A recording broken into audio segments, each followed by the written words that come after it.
All right, the offseason from hell continues for Padres fans. Jurickson Profar, 3 years, $42 million to the Atlanta Braves. According to Jeff Sanders of the UT, the Padres weren't close in their pursuit of Profar, fan favorite, who produced with a career year in 2024. And this just quiet, terrible offseason, truly, for the Padres continues as we're just weeks away from spring training. The good news is the truck is left for Peoria. So, yeah, the truck is on the way to Peoria. So, here's the deal, Padres fans and baseball fans. We're going to be here for the next hour.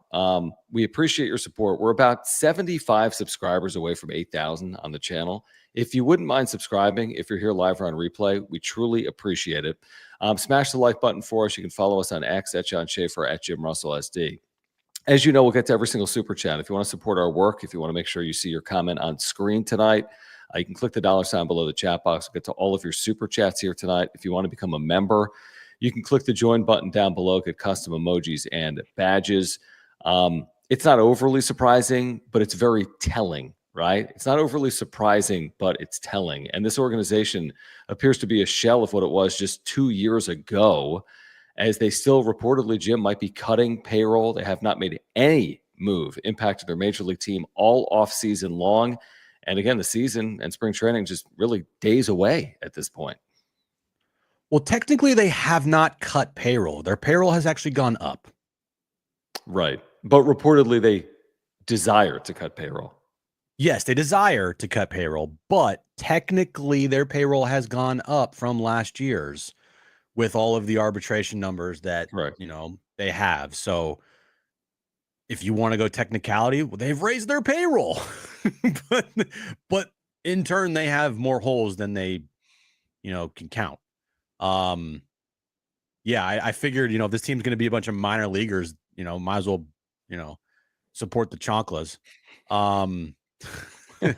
They're not all going to be minor leaguers, but all Preller's done this offseason is sign guys to minor league deals.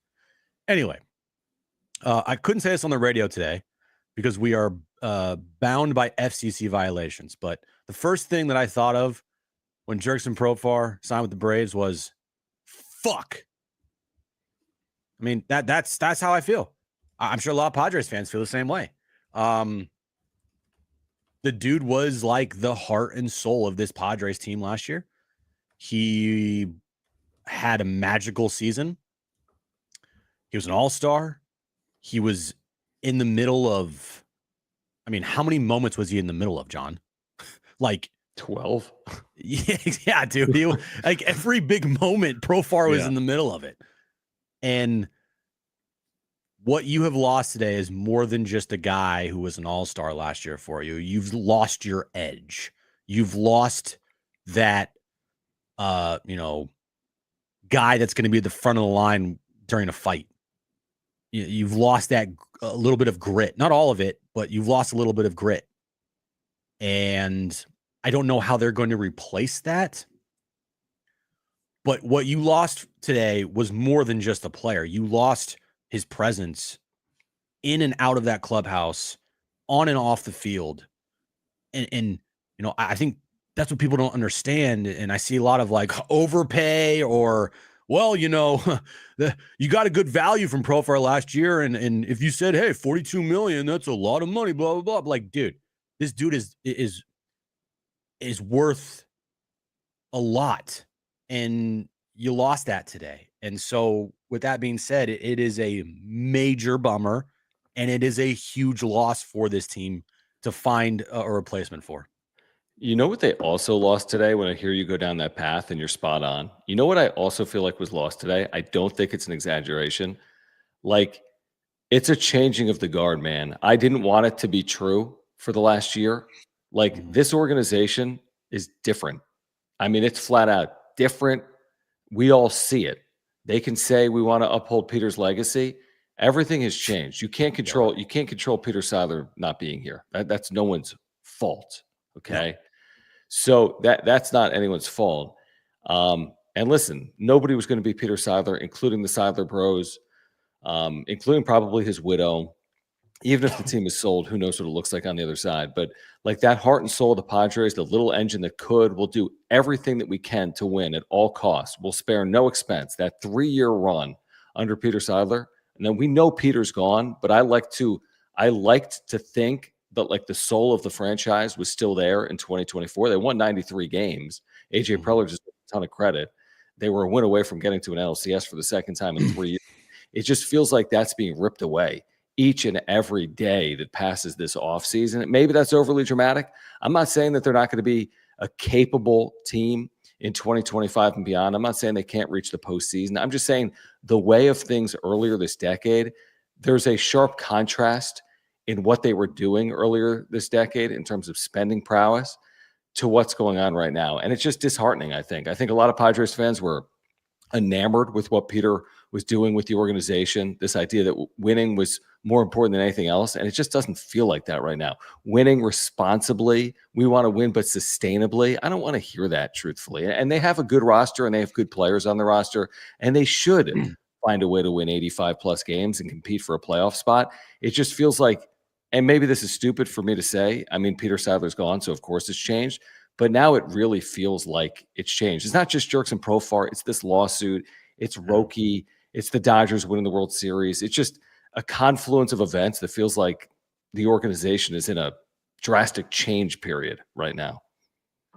And we're going to have to wait and see, how they perform. But I do feel like pretty quickly we're going to get this vibe of like how things are going to be going. Things could obviously change, but what did we say early on last year? This is different. Like within the first 2 weeks, we're like, this is different from 2023. Talking to people in that organization, and then talking to people in that press box, it was very early on of like, vibe's different here. Vibe is different. And who was a huge part of that changing of the vibe? Jurickson Profar. Sure. And that's why losing him today is such a bummer. If he just, I don't know, if he just put up numbers and was good, like, yeah, that would suck. But then you can make the argument like, hey, look, you got an all-star year from a guy on a $1 million contract. You're probably never going to do better than that. And the Braves paid, 14 million a year. 14 a year. 14 a year for that guy when you got maybe his best season ever for $1 million. But it's more than that. It's just it just is. It's all the intangibles that you have lost with Profar. Profar could have a down year next year, like 100%. But it's not changing? Those intangibles. Like those aren't changing. And that is what is such a big bummer here, is that, yeah, his production could have gone down. He could have gone from a 280 guy back down to a 250 guy, gone from a 380 on base down to a 350 on base, and 24 home runs to maybe 15 to 16 home runs. And yeah, the production would suck, but you would still have those intangibles, and you would still have that edge, and you still have that grit. And now you don't. Yeah, and I don't think that Jurickson Profar going to Atlanta is like the death of the franchise. Like, to me, it's not the tipping point, but it is a domino in a series of them that has played out in I don't even know, like a slow drip manner this offseason. I read what Dennis Lynn writes. They want to lower payroll, and I see their actions, which are wait for bargains. They've lost their starting catcher from last year. They're not going to re-sign Ha-Seong Kim. You can argue the merits there. I understand it. They're not going to re-sign Jurickson Profar, obviously. It's just like, at what point do the dominoes tip the other ones over? And I think most Padres fans would agree with this right now. It's hard-pressed to envision them winning 93 games next year. Now, you don't have to win 93 games to have success in the postseason or get to the postseason. The way I feel right now, hope I'm wrong. AJ Preller can pull cards out of sleeves, right? He's got something down his pants, according to Mike Schild. So he's a capable general manager. He proved it in 2024. He's capable. He's going to have to really he's going to really have to show off, so to speak, to get this team back to where they were in 2024. Vector 53, thank you for the first super of the night. We appreciate you guys. If you want to contribute and support, if you want to see your comment on screen, click the $ below the chat box. He says, disheartening. Wonder how FanFest will go next weekend. I think FanFest will be great. I think there'll be a lot of Padres fans and families and people looking for autographs and wearing T-shirts and buying caps. Padres are a wildly successful franchise. They're a marketing machine. It's a great ballpark. I would never encourage someone not to support the Padres, even though things aren't what they were seemingly even a year or two ago. But yeah, just some of the luster, Jim, right? Some of the excitement, the anticipation, the expectations. Maybe this is good for the team, truthfully. But some of that luster, some of that shine just feels like it's coming off a little bit. They'll have 40,000 people at these games. Make no mistake. That's great. But it just, to me, some of the shine is coming off with each passing day. Yeah, FanFest is going to be crazy. Opening day is going to be packed. Downtown's going to be full. The vibe's not going to be the same. It won't feel like this is the year type of vibe. I could be wrong, but that's just, I mean, I don't think that's what's going to, the feeling of it's going to be. But this is not like Oakland A's, dire straits right now. No, it's not. The average fan wants to go to Petco to, go to a beautiful ballpark, have some really good food, really good beer selections, watch Manny Machado and Fernando Tatis Jr. and Jackson Merrill play baseball and Luis Ariz. And, oh no, they lost, but man, that hat, giveaway was awesome. And man, the food there was great, or the suite was awesome, or man, Gallagher Square, that's a great time out. Like, they've done an amazing job of making that ballpark very user friendly to the point where when the team is bad, you still can go to Petco and have a fun time. And so I don't think losing Jurickson Profar is going to cause the fan base to all of a sudden, not show up. They're going to show up, as they should. The team is going to sell a boatload of tickets, as they should. It's more about not are they going to be entertaining or fun or have star players, because they are. It's about what are they doing to try to win a World Series, and they're not doing everything they can to try to win a World Series right now. If anything, they're doing nothing, and that's what we every day are asking and wanting to see. What are you doing to try to win a World Series? And if the answer is not everything we possibly can, then what the fuck are we doing? I mean, to JD Gaucho's point, and thank you for the super, JD Gaucho, says, I didn't expect the Padres front office to be so paralyzed. That's the exact word Kevin Acee used. There are rival executives around baseball. What's that? They froze. Yeah, I mean, there's executives around baseball saying that the Padres aren't doing business as normal. Now, others are saying that inside the organization they are doing business as normal. But think about, forget about the lawsuit for a second. You still have Eric Katsenda as the chairman. They're trying to transition to the Seidler Bros or John Seidler. We don't know about this lawsuit and the ramifications. I mean, again, actions speak louder than words. You cannot convince me that this was the preferred path of AJ Preller this offseason. You can't convince me of that. Now, I'm not saying that he wanted to move heaven and earth and make 25 transactions and sign 8 free agents and make 6 trades, but you cannot convince me this was the preferred path of their general manager. Offseason's not over. The Dylan Cease thing was surprising when it occurred last year. It was a significant move. Luis Ariz in May is basically unheard of for a player of that caliber that far in advance of the trade deadline. I think he will try to pull off something of significance.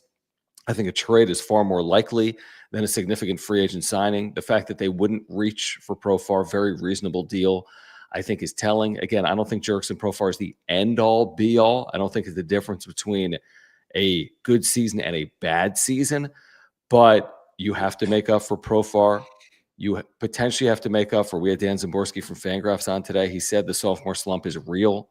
70% of second-year position players take a step back in WAR, and we went through that conversation here today. So unless Merrill is Hall of Fame caliber, there's just a realistic expectation he might take a step back in 2025. And you're just asking a lot of your core. I think it's a good core, but you're asking Manny Machado to have a career year and Fernando Tatis Jr. to stay healthy and Xander Bogaerts to look like Xander Bogaerts of Boston. Mm-hmm. And you're going to need all that to have a chance to, I think, compete for a playoff spot. Yeah, you could. I mean, crazier things have happened, right? Oh, absolutely. But if you're asking me right now, would you take the over or under on 93 wins? I'm taking the under. I'll put that as a poll question. I don't think there's anyone taking the over, truthfully. I wouldn't touch that over. I just wouldn't. Schultz going to have to, manage his ass off this season. The good thing is, like, they still have a pretty good bullpen, right? They do. They have a really good 1, 2, 3 front of your rotation. You have a really good 1 through 4 in your lineup, and if you can get Jake and Xander to have some good seasons, I mean, you're looking at a lineup right now. Your 6, top 6 in the lineup is Arise, Tatis, Merrill, Manny, Xander, Jake, and then a bunch of giant black holes. That's what it is. That's what it is right now. And you better hope no one gets injured, because if someone gets injured, you have no backups for them. Like that's where you're at right now. Everyone has to stay healthy. Everyone has to really have really good seasons. And then even at that point, you might not even get 90 wins.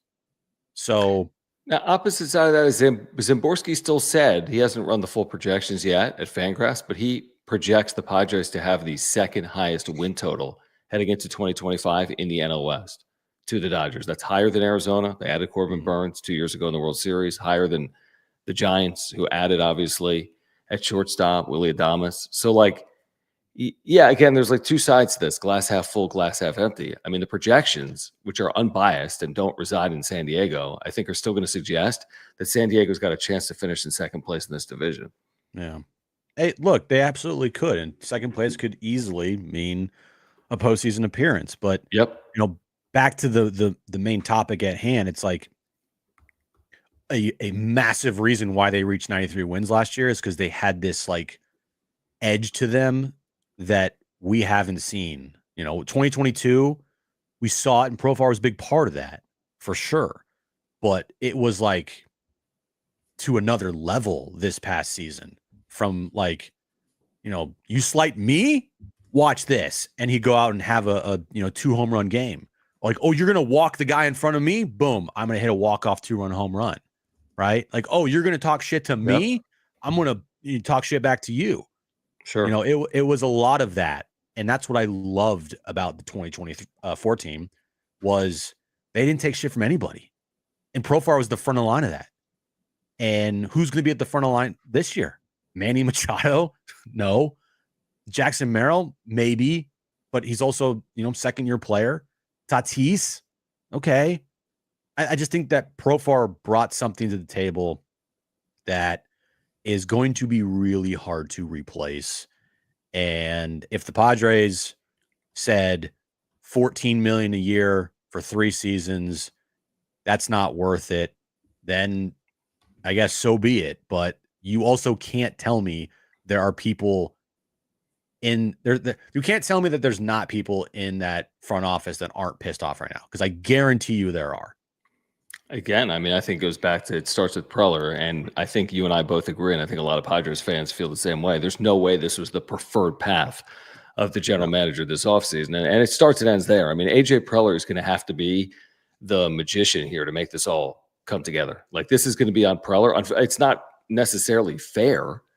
It falls on him. He makes the team. It's going to fall on him. Yeah, the buck stops with him putting together a team that's capable of winning, 88 games to get this team to the postseason.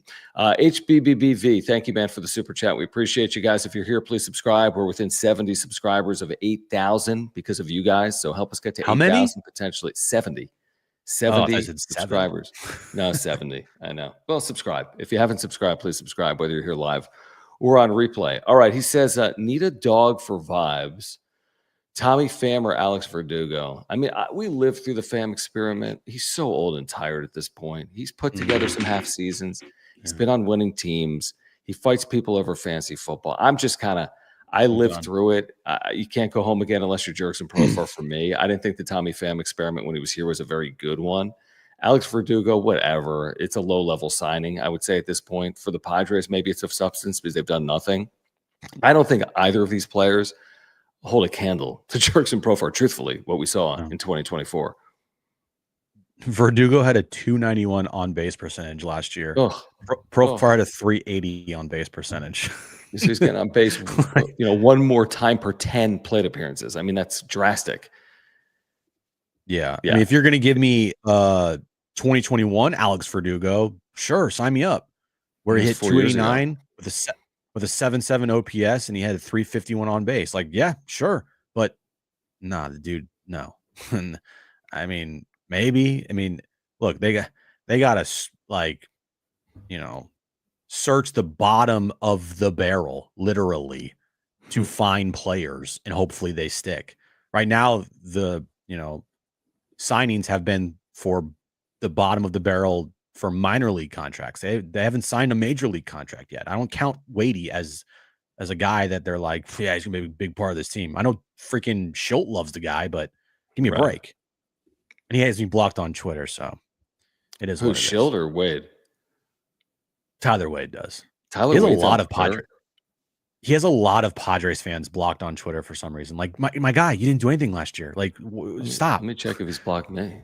Tyler Wade at _ Tyler Wade. Sure. Doesn't have me blocked. He's got 43,000 followers.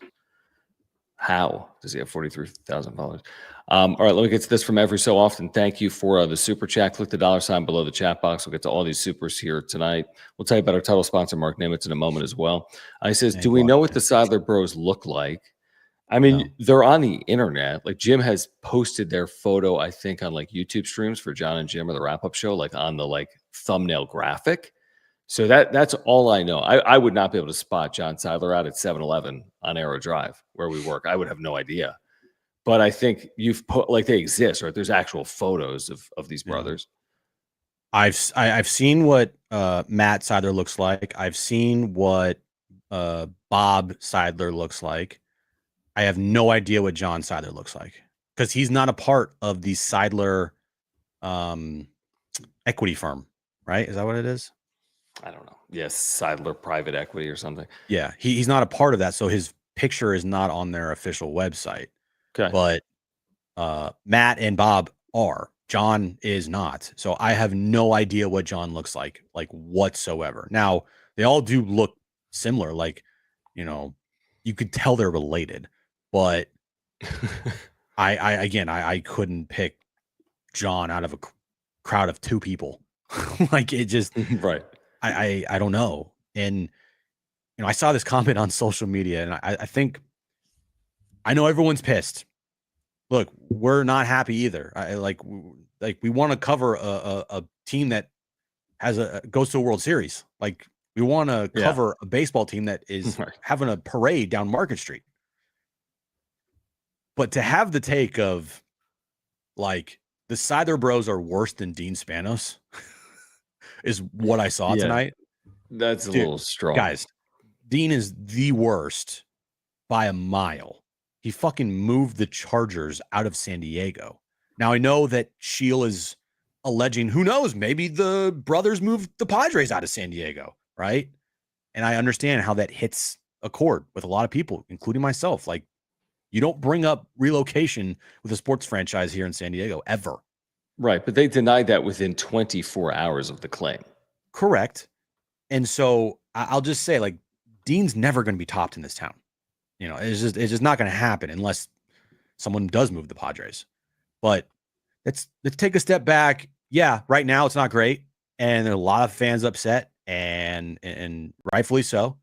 But Dean's the worst. Okay, it would also behoove the brothers. Think about that. We don't know. You got to give. Here's the one thing I'd say. Like, listen, they might sell. I'm unbiased here. Like, I'm an innocent bystander. If they sell the team at its best, then sell the team. If they hold on to it and they can win, it's not Peter Seidler, but whatever. What do I care if they win? If it's Sheil Seidler ultimately, and she's the widow of Peter, and she's got rightful control of the organization through litigation, all we hope is that they put the Padres in a position where they can win. I mean, that's what we all are hoping for. But yeah, I mean, we don't know anything about the Seidler brothers. I mean, you and I have both been overly critical Right. But we're not comparing them to Dean Spanos. We haven't even given them a chance. We don't even know what's going to happen on the other side. And certainly they're not moving the San Diego Padres. Okay. No. End of sentence. San Diego Padres aren't going anywhere. So with that, they deserve, I mean, at least an opportunity. I mean, we have no other option. They're not selling the team tomorrow. Sheil Seidler's not going to be in control of the franchise tomorrow.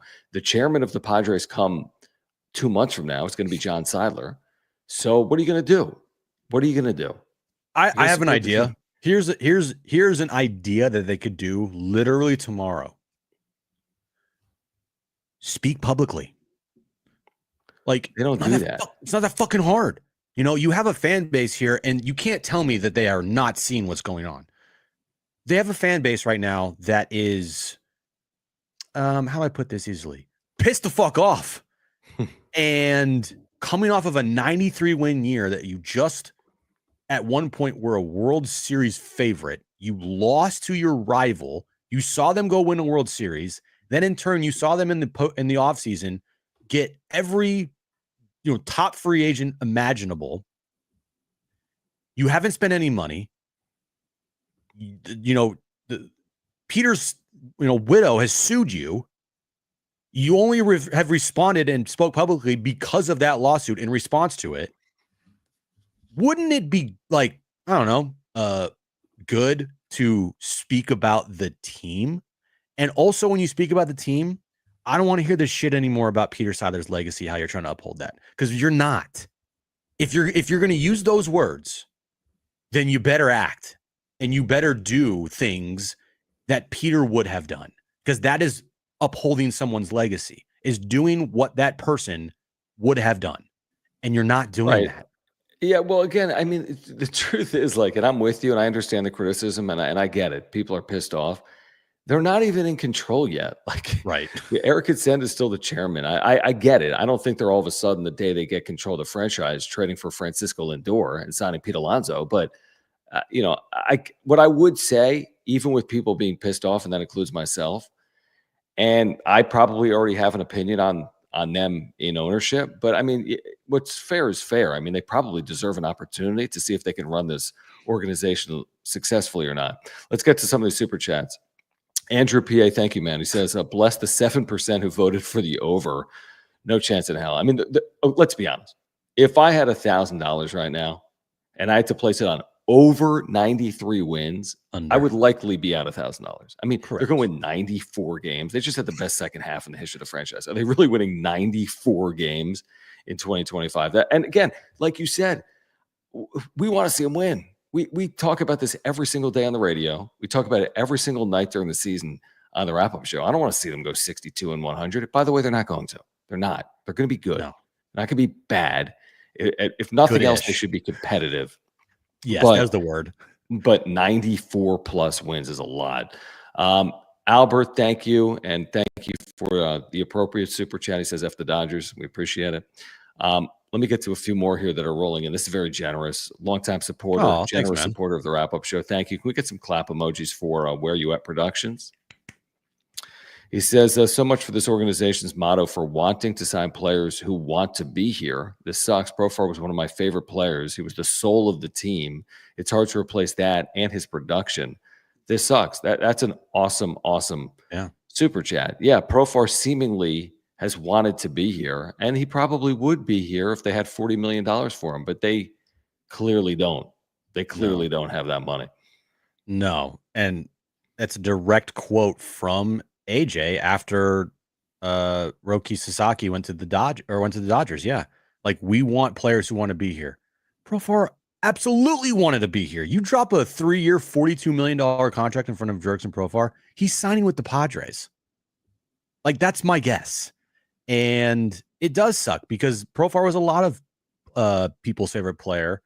He was the soul of the team, and you lost that soul and you lost a bit of your heart today because he just brought things to the table that, like, you just can't see in a box score. And yeah, it is going to be hard to replace his production because the last 2 seasons, left field has been a plus. Like, I know 2023 sucked, but you had an all-star left fielder. 2024 was great, and you had an all-star left fielder. So the last 2 years in left field, the production has been like all-star plus level. And now how are you going to replace that for a third year? You did it last year, and you got kind of lucky, but how are you going to do it this year? And Tirso or Nealis. Okay. If Tirso or Nealis becomes an all-star, then Jersey in then we should shut up. Then we'll shut the fuck up. Yes, we'll shut the hell up. But you know, like you say, John, how hard is it to, you know, have lightning strike not once, not twice, but 3 times? I mean, I just think they're asking for a little bit of rough water with the way they've treated this offseason. And I do listen. Off-season moves don't change what they have. Like you said, good bullpen, good starting rotation at the top of it, obviously. Sure. 4 or 5 hitters that are capable of being in the middle of any lineup in baseball. When you talk about really good top 4 guys, really good Fernando, top 4. Luis. But again, complete rosters. This is something that AJ Preller has not always excelled at. I think he did in 2024. But if this is not going to be a complete roster, then they're going to be exposed over the course of 162 games. Johnny, man, thank you for the super chat. We're going to take a pause on supers for a moment to get to Mark Nimitz in a second, but I do want to thank Johnny for the super chat. Guys, we're going to get to every super chat tonight. If you want to contribute and support, click the $ below the chat box. We're less than 70 subscribers away from 8,000. So if you're here live or on replay, please subscribe as well. He says, I think because of this is an interesting super. I think because of the current ownership's lack of spending, they will cause Preller to not want to stay, let's say past next season, even if they offer him an extension. We kind of were beating around this bush a little bit today, Jim, just briefly on John and Jim. Like, it's not some foregone conclusion that AJ Preller is just going to be here for forever. It always used to be like, is he going to last? But what if he has options? And what if he isn't aligned with the future direction of the organization? Again, that's all speculation. So, I mean, I'm not going to go fully deep on that and be like, he's out after 2025. The Seidler Bros are in charge. I mean, we don't know that, but I mean, there's at least a possibility, I guess, that as the organization structure changes, maybe AJ Preller will look elsewhere at some point. Didn't you find it kind of interesting that coming off of easily his best year as general manager, he didn't get a contract extension? And to top it off, the contract extension they gave to Mike Schilt is not matched up with Preller. Right. Like, that's a little weird to me.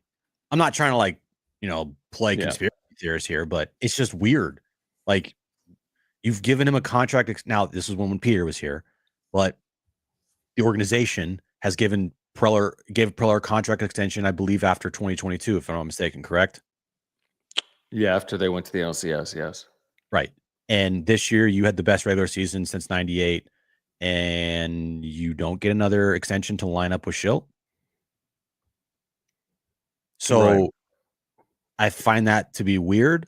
I don't know what his job security even looks like. Maybe he doesn't want to deal with this anymore after 2026. I don't know, but it just, I found it weird how he did not get a contract extension after last year. Mike Schilt did, and his contract runs longer than Preller's does. Now, maybe there's like a secret deal and no one knows about it, but I feel like that would have been reported on. Mm-hmm.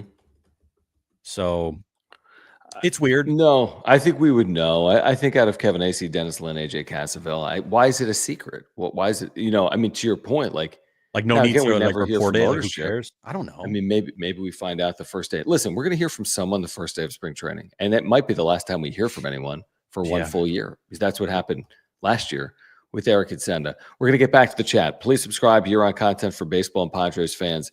Thank you for the super chats. We'll get to all of them coming up momentarily. Click the $ below the chat box. We can't do this without the support of Mark Nimitz. Obviously, insurance is on the minds of a lot of people in Southern California. If you have any insurance need right now, get in contact with Mark. Let him take care of you. Homeowners, renters, auto, home, life, business, right? Whatever you need. I've got 3 policies with him: earthquake, homeowners, and life. And you can as well. He does auto as well.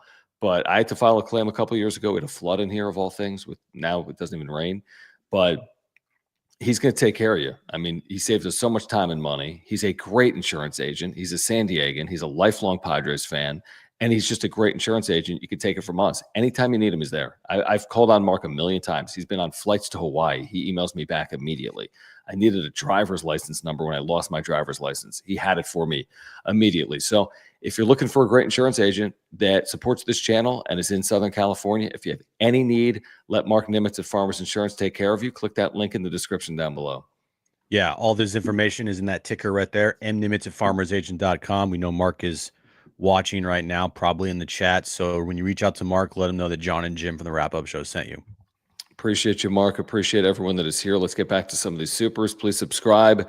And thank you for the super chats. As we haven't even discussed the true impact of Profar departing, what it means in the National League. You're competing with Atlanta to get to the postseason. How do you replace him? All of that. Part of it, yeah. Yeah, all of that for later tonight and certainly the days ahead as well. Richard is a longtime supporter of this channel and a Dodger fan, but we appreciate you, Richard. And he comments that the biggest FU to the Padres fan base is not being transparent. We've been talking about this. Where's the postseason revenue? 60 sellouts. Where's the revenue? San Diego fans need answers. They're never going to open the books, ever. Never. They're never going to be transparent in that way. But Richard is right. You know, not hearing from whoever's in charge creates uncertainty, and it creates a tension with inside the fan base that is just getting worse and worse with every non-action that they have and every move that is made around them. Like, you could have really quieted down this anger and tension if you made a move, if you gave Michael King an extension, if you did sign Jurickson Profar today.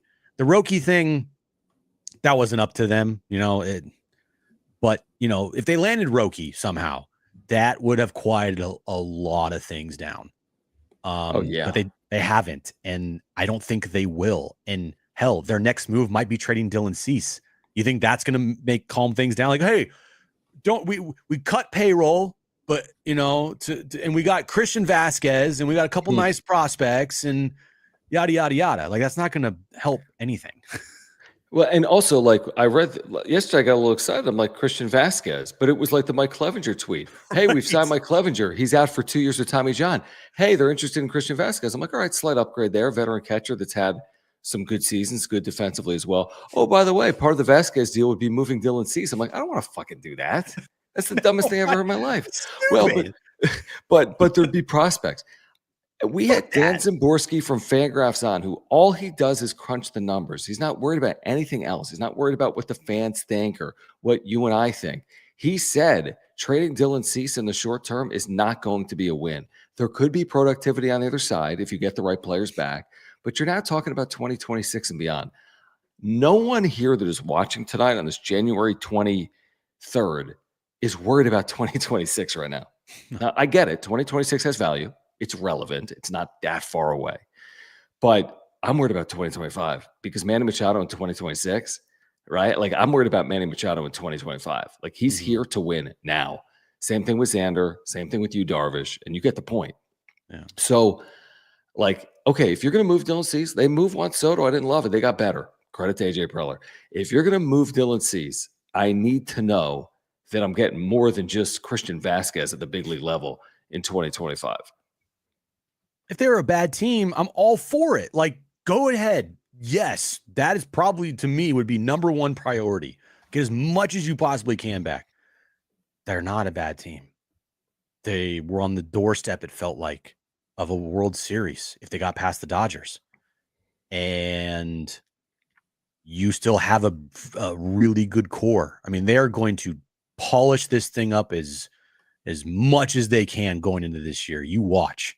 They're going to polish this pile of shit offseason into, we have a great core, which they do. We have a bunch of young guys that we believe in. Okay. We're going to give them opportunity. Okay.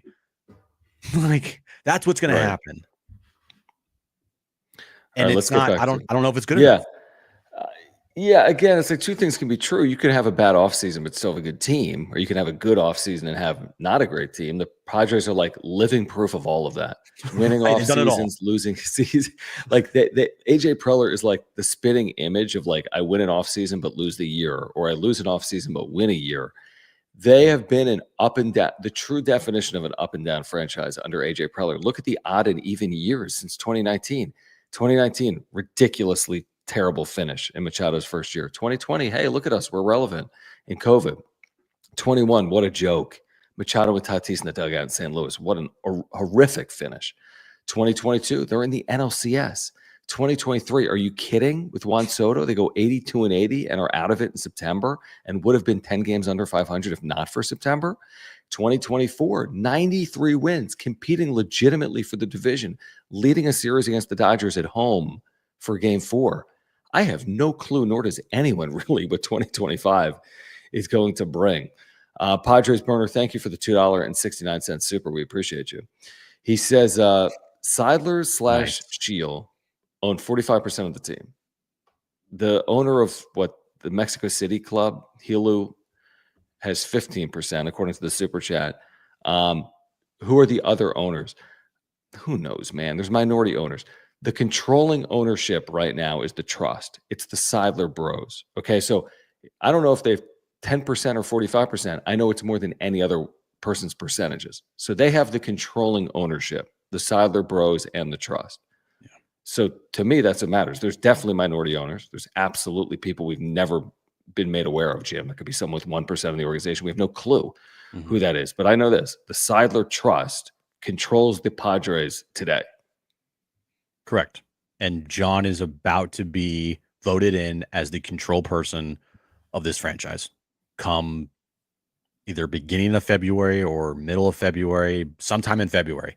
He will be voted in as the control person of this team. I don't know if that can be blocked or stopped because of this lawsuit. Not a lawyer. But as of right now, doesn't feel like there's much stopping that from happening. And once that happens, I mean, hopefully we hear from John and see John. And I don't know how that's going to come across, because right now, really no words are going to calm things down. Only actions will calm things down. And they've done nothing. So, and we honestly, we're the hardcore. If you're here live or on replay, again, to our earlier point, the people at FanFest aren't always here. The 40,000 people that are at the ballpark, we're catching the 10%, right? The hardcore, passionate, the day in upper and level, day out fan. the 305s, right? Yeah, we're representing like the voice of like the true fan. But then there's the casual. They're not fully aware of the inner workings. To Jim's point, it's 71 degrees out. Yeah. The hot dogs are good and the beer is cold and the ballpark's great. And Manny Machado's Manny Machado. And they should be winning. Yeah. And they should be winning 85 games plus. Like they're not going to be a bad team. So like, again, because there is a lot of legitimate concern, that doesn't mean everyone is concerned. You walk around the streets of San Diego. I don't know if everyone is aware of the inner dynamics of what's going on right now with the San Diego Padres. D. Lee, thank you. He says, we are seeing the Chargers 2.0. Guess we got hockey. What do we have? What do we have hockey-wise? The Gulls? We love the Gulls, but I mean, we don't have an NHL team. But this is not Chargers 2.0. They're not going anywhere. Yeah, this is not, thank God Peter signed the players when he did, because could you imagine if they didn't? These guys aren't resigning here. They're not resigning. Yeah. And I mean, imagine if they didn't resign Tatis, or not resign him, but if they didn't sign him to that long-term deal, what year would we'd be maybe going into his final year as a Padre, right? Toddy? If they did not give him that contract extension. No, 19, 20, 21, 22, 23. He'd be gone. He's played 6 years. Okay, so he'd be gone. Manny's gone. Joe would have been gone. Yeah, they wouldn't be very good. No. So like, yeah, some things Peter did, I disagreed with now. I mean, hindsight's hindsight, but like that Xander deal, awful. The Manny deal had to be done at the time, but that thing's going to turn into a disaster contract. And if Fernando Tatis could just stay fucking healthy, then that contract's fine. But he can't. I mean, last year on opening day in Korea, he had a broken leg, essentially, so a stress fracture in his leg. Now, to his credit, he somehow produced for weeks on end with a broken leg. He then missed months, and then he came back and he terrorized opponents, obviously, in the postseason. You're right. I mean, if he plays 150 games for the first time in his career, he's capable of doing something few Padres hitters have ever done, like hitting 45 home runs in a season. I mean, he did it in 2021. Playing fewer games than that, but got to see it. We just got to see it with our own eyes. I'm not going to sit here and be like, he's playing 155 and he's hitting 44 homers and driving in 133, because he's in his 7th major league season and he's never played 155 games. So why now? Prove us wrong. Go out and do it.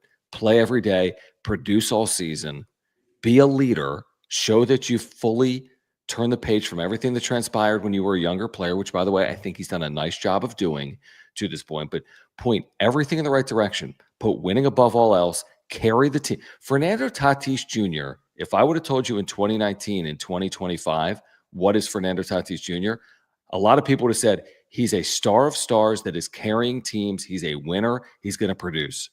He's only lived up to some of that. He's shown it all, but he hasn't consistently shown it all. It is now time to you're in your 7th season. You're getting paid like you're a top 5 player in the sport. Go be that player for 162 games.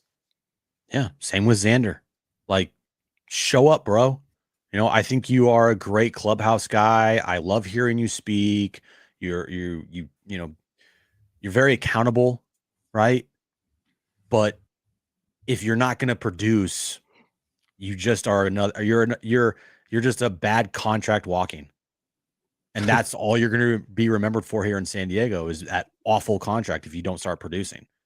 You know, Fernando Tatis Jr. is right now, you think of Tatis, you think of a guy that's always injured, can't play.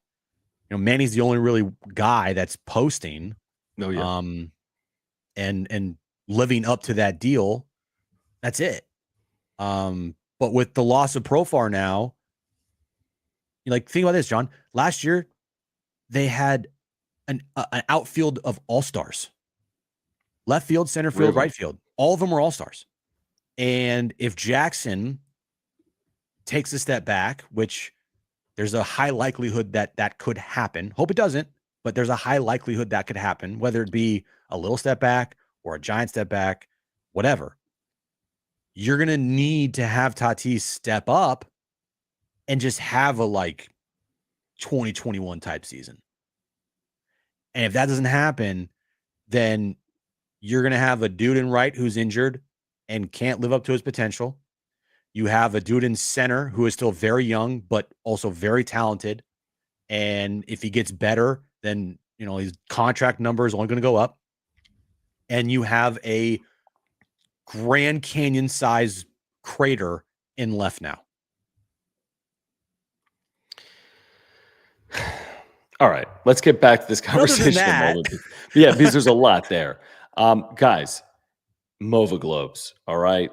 Baseball season is truly around the corner. I mean, the Padres truck is right now driving to Peoria. They probably have a phone pulled up watching the wrap-up show. They got bats and balls and whatever else. So the truck's on the way to Peoria.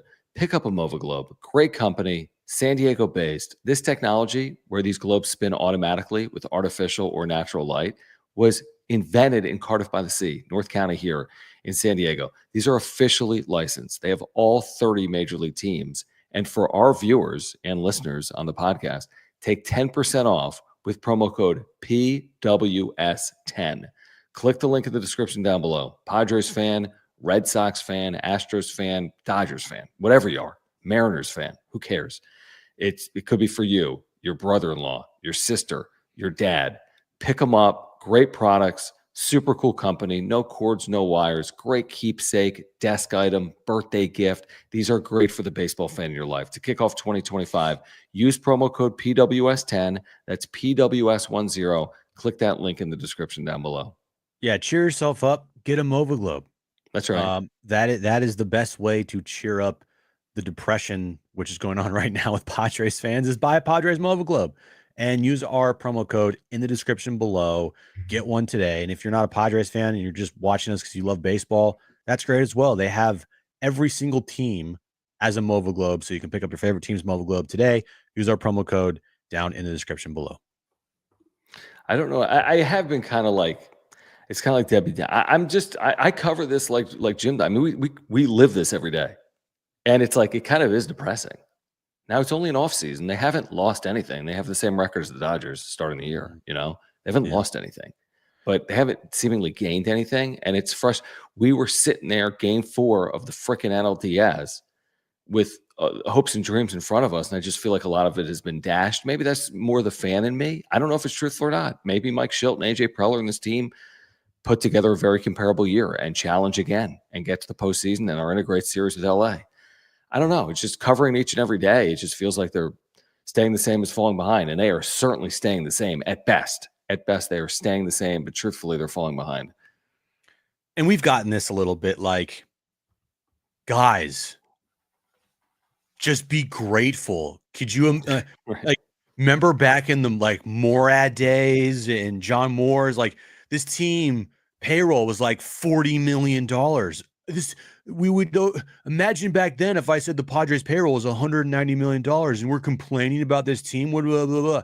You know what changed is expectations. Thank God, because back then there was not a standard of like, hey, let's go for a World Series. It was, we have a nice ballpark and we'll have a couple players in the field and whatever. You know, the standard has changed thanks to Peter. And that is part of his legacy, is he has taken this franchise as a just whatever and put a standard on it of, going to work every single day, if you work for the Padres, with one vision and one goal in mind, which is how can we win a World Series and what can we do to win a World Series? And that's where our show and what I think Padres fans have morphed into, thank goodness, is not accepting mediocrity.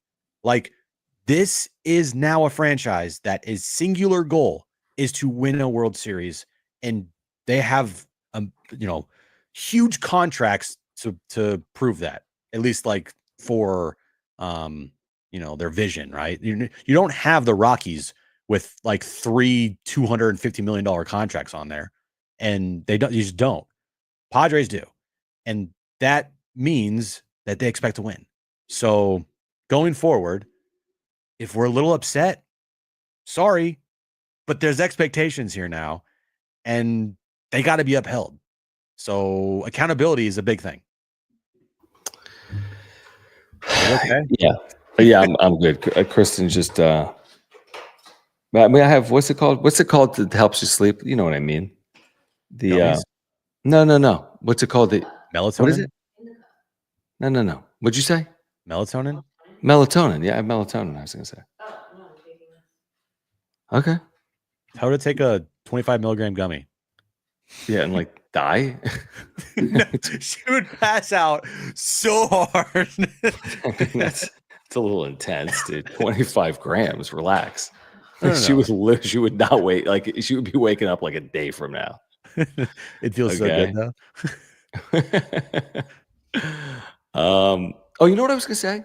So there's this long Jeff Passan piece on we knew this. How many times I've yet to read it. I can't wait for the behind the scenes in Roki Sasaki sweepstakes and how the Dodgers landed.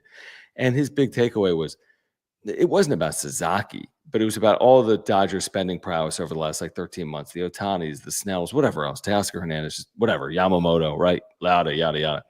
Yeah. And it was, the Dodgers aren't the problem. It's Major League Baseball's problem. The Dodgers are just taking advantage of these issues within the CBA. Okay, I buy it. I'm not going to push back, whatever. We can have that conversation for another day, like when the CBA comes up. What can we do about it? It is what it is. But in this article, Jim, I'm shocked I didn't bring this up on John and Jim. In this article, you haven't read this. Listen to this. So he's talking about, hey, he meets with the Blue Jays, he meets with the Dodgers, he meets with the Padres. Listen to this paragraph. The visit to San Diego left the Padres similarly assured, as in all these teams are feeling good. Star third baseman. So this confirms this stuff, dude. Star third baseman Manny Machado held a gathering at his house where a Japanese chef cooked familiar cuisine for Sasaki. Jackson Merrill, the Padres' 21-year-old center fielder, expected to blossom into a superstar in the coming seasons, attended, as did Ethan Salas, the 18-year-old catcher, seen as a linchpin in future seasons. And San Diego had an ace in the hole, Yu Darvish, I don't even know what word he used here. Whatever, like the godfather of modern Japanese pitching, whom Sasaki regards as a mentor with peerless knowledge, whatever the hell that means. So that confirms some of that like speculation. Like Manny had Sasaki at his house and they were eating Japanese food. Like they rolled out a red carpet at Manny Machado's home, brought in a chef to prepare Japanese cuisine. They had Yu Darvish there. None of it mattered. Got a nice meal, probably. It was probably. Can you imagine what that meal cost? Imagine that. 30 grand or something. Well, they did what I wanted. I said, look, roll out the red carpet. I want Manny. I want Merrill. I mean, obviously Darvish. Like, I want everybody. I want the big guns. I want everybody there. And good on them. They did. They did it. But it didn't mean shit because you're going up against Ohtani and the Dodgers and Yamamoto. And I'm sorry, you can't beat that. Yeah. I mean, and they also had like Magic Johnson giving him like custom like Lakers jerseys, and Mookie Betts had like a 10-minute long speech prepared for him, and they probably have the World Series trophy at their dinner table. It's like, yeah, you can't get that. Just hear me out for once. Let me just read this, Jim. I mean, it kind of is going to piss everyone off, but I mean, the Padres kind of did this spending for like 3 years, but they haven't. Everyone's already mad anyway. So listen to this. So in the last 400 days, this is what they've done: 700 million Ohtani, 680 deferred, 137 to Glass now, 325 to Yamamoto, 140 to Will Smith, 50 deferred, 182 to Snell, 66 deferred, Tommy Edman, $74 million, 25 deferred, Conforto, 1 year, 17, Trinan, 2 years, 22, Teoscar Hernandez, 90 million, 32 deferred, Hai Sung Kim, no, not Ha Sung, Hai Sung Kim, 12 and a half, signed Sasaki, Tanner Scott, 72 million, 21 deferred. It's in the last 400 days. Is that good? I mean, Lord. Now, credit to Preller for some of the trades, a rise and cease. Okay, keeps you on the in the headlines, but I mean that's not even comparable, obviously. Yeah, I put the spending or the lack of spending by their teams on those teams, not the Dodgers. Right. Like, that to me is an easy one. The deferral stuff, that's kind of crazy to me. There's got to be something in there like that. It's ridiculous. That's the part where I'm like, okay, that's where the Dodgers are cooking the books, and how is that fair? Right? Even though all I hear from guys like Dallas Braden and fucking what's the Verlander brother that like Ben Verlander, who like, oh my God, any team could do this. And I know Anthony Santander today deferred a shit ton of money from the Blue Jays contract, but like the Blue Jays don't have $1.3 billion deferred. They can't do that. Dodgers can. And that's where I get upset with the Dodgers. I don't get upset that they're spending money. Like, they have money. Go spend it. The Padres did the same thing with Peter. Peter had the money. He spent it. Loved it. It's the deferral part of it where I'm like, how can you do this? Especially with Ohtani. The Ohtani thing is insane and gives the Dodgers such a huge advantage. But when it comes to like just spending money in the offseason, regardless if it's deferred or not, yeah, that's where I put the blame on every other team's owner for being cheap. And again, we're so close to LA and we cover the dynamic between the Padres and Dodgers. They met 3 times in the postseason the last 5 years. They're not the only team. The Mets are spending. I mean, come on. Like, let's not kid ourselves. 750 for Soto. And the Blue Jays are trying, and the Giants have been more aggressive. And even Arizona spent $200 million on Corbin Burns. So, but the Dodgers are the primary example because they're winning and they're spending. So, yeah, they're the primary example. And we all celebrated the Padres spending over the beginning of the decade. Like, and I'm all for it. I'm clamoring for more spending. So I'm not going to say, hey, it's unfair that the Dodgers are spending.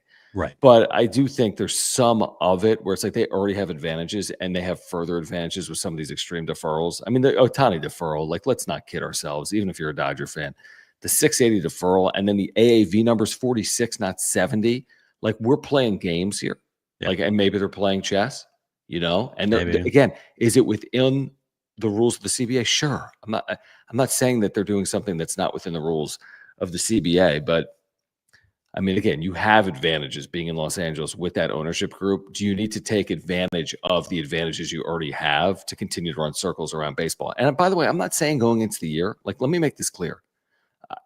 For those that are disillusioned, like, why even watch? The Dodgers are just going to win the World Series. I do not feel that way at all. I've watched baseball my whole life, and it does not work that way. It's not to say the Dodgers aren't going to win the World Series. They may. But even if they are a favorite, even if they have a 25% chance of winning the World Series this year, or even 30, that means there's a 70% chance someone else is winning the World Series.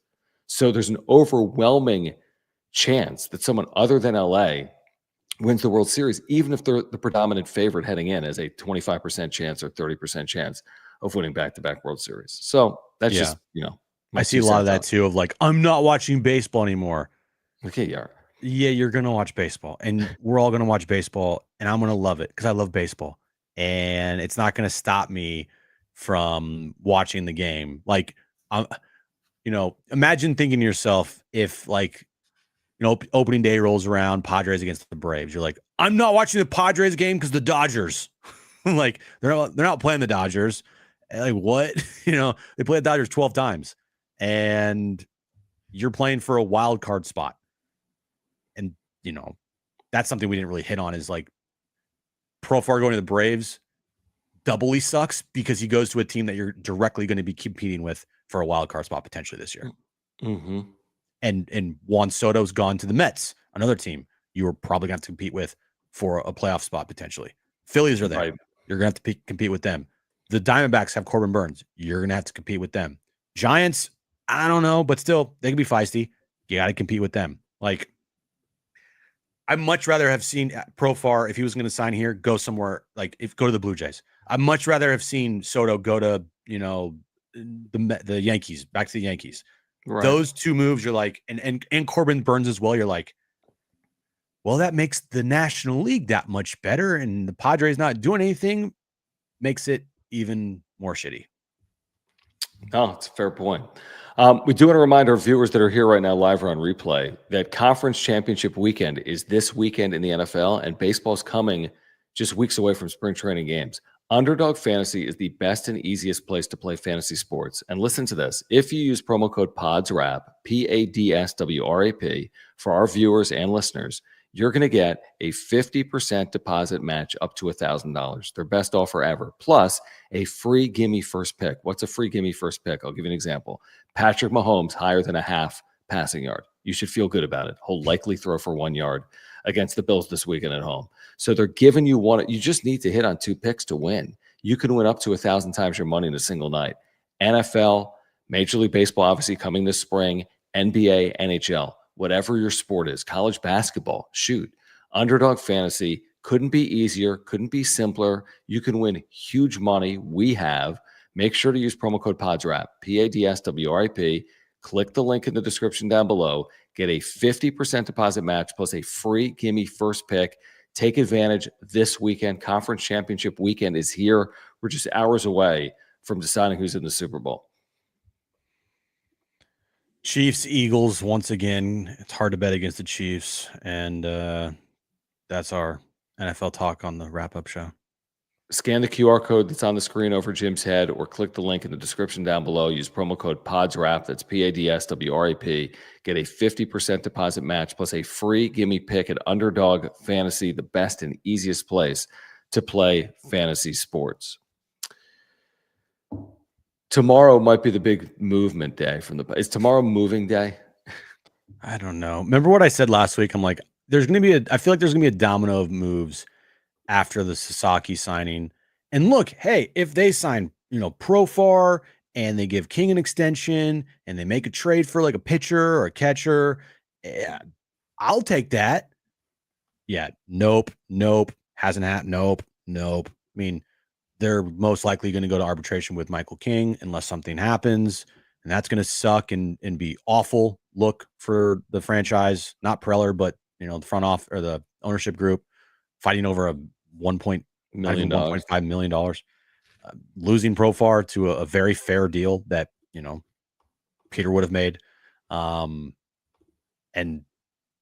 potentially trading Dylan Cease. So, yikes. I don't know the answer to this, JD Goucher, and thank you. Appreciate the super chats tonight. You can click the $ below the chat box. It's a decent question. He says off topic, why doesn't baseball hire college coaches like the NFL or the NBA does? Some would make for good professional hitting or pitching coaches. I mean, there's examples of guys that have definitely been coaches in college baseball. That have. The Padres, remember Matt Bedard, I think is? No. Oh, did they hire him from Michigan? Yeah, I know. From Michigan? Yeah, I forget his name. Was it Matthew Bedard? I don't know. Probably could be completely Someone put it in the wrong. chat if they remember. No, it wasn't, but it was some weird. It was spelled weird. Mm-hmm. I kind of remember that, dude. Just a few years ago? Yeah, he was from Michigan. Yeah, I kind of remember that. I think there are hitting coaches and stuff for sure. Yeah, managers, that's tough. Yeah, you're not going to go from the manager of the University of Arizona to managing the Arizona Diamondbacks, I don't think. Yeah.